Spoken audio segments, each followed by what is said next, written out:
بسم الله الرحمن الرحيم.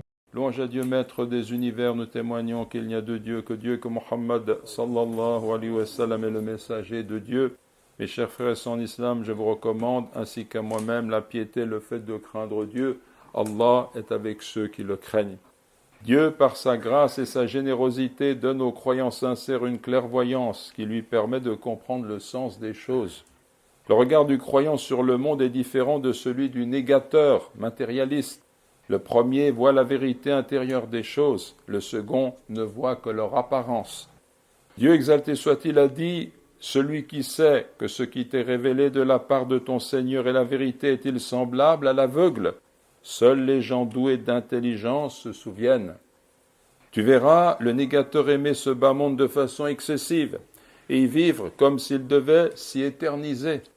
Au contraire, le croyant sincère sait que ce bas monde est une demeure faite d'épreuves et que la mort est proche. Dieu, exalté soit-il, a dit « Ceux-là aiment celle qui passe en toute hâte ». Allah appelé dans le Coran « Dunya », la vie présente, « El-Ajila ».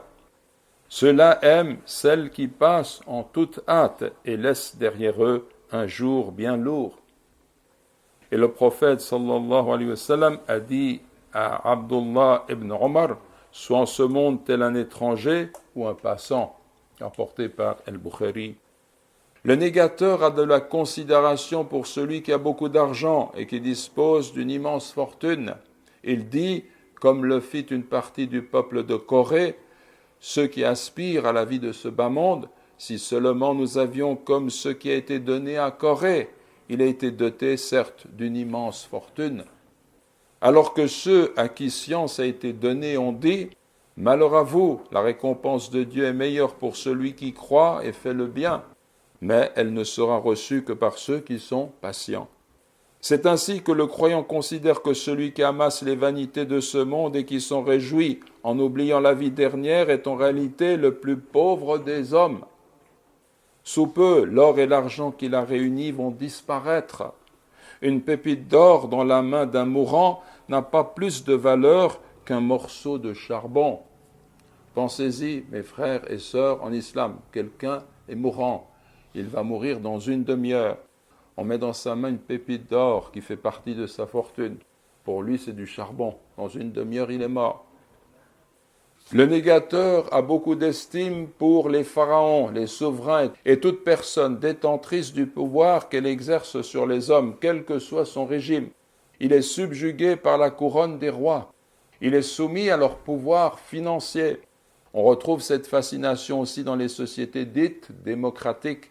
Cependant, le croyant sait que la force des tyrans va bientôt s'effondrer. Il sait que les gouvernements qui sont complices des criminels de guerre auront des comptes à rendre. De quel droit avez-vous armé les sionistes pour tuer des enfants alors que vous saviez ce qu'ils ont fait? De quel droit avez-vous armé les sionistes pour tuer des enfants, des femmes, des vieillards, des innocents, alors que vous saviez ce qu'ils ont fait et cependant vous avez continué à livrer des armes? Le négateur se tient auprès de celui qui dispose de la plus grande force militaire. Il se réjouit quand il voit un peuple opprimé, détruit sous les bombes.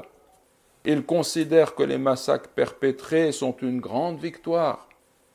Le croyant, lui, est convaincu que les portes de l'enfer sont ouvertes pour les criminels du fait de leurs crimes odieux, alors que pour les enfants, les femmes et les vieilles personnes s'ouvrent les portes du paradis et des délices sans fin. Ainsi donc, mes chers frères et sœurs en islam, le regard du croyant est différent de celui du négateur. Celui qui voit n'est pas comme celui qui est aveugle. Après la vie éphémère de ce bas monde, il y a une autre vie.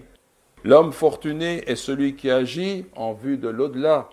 La royauté ne revient qu'à Dieu. Dieu finit par humilier les tyrans. Nous sommes attristés par ce qui touche nos frères et nos sœurs à Gaza. Mais nous savons de la même façon que les martyrs vont au paradis et les criminels en enfer. Nous demandons à Allah, glorifié, exalté soit-il, de faire que nous soyons au nombre des croyants sincères. Allahumma amin, Allahumma amin.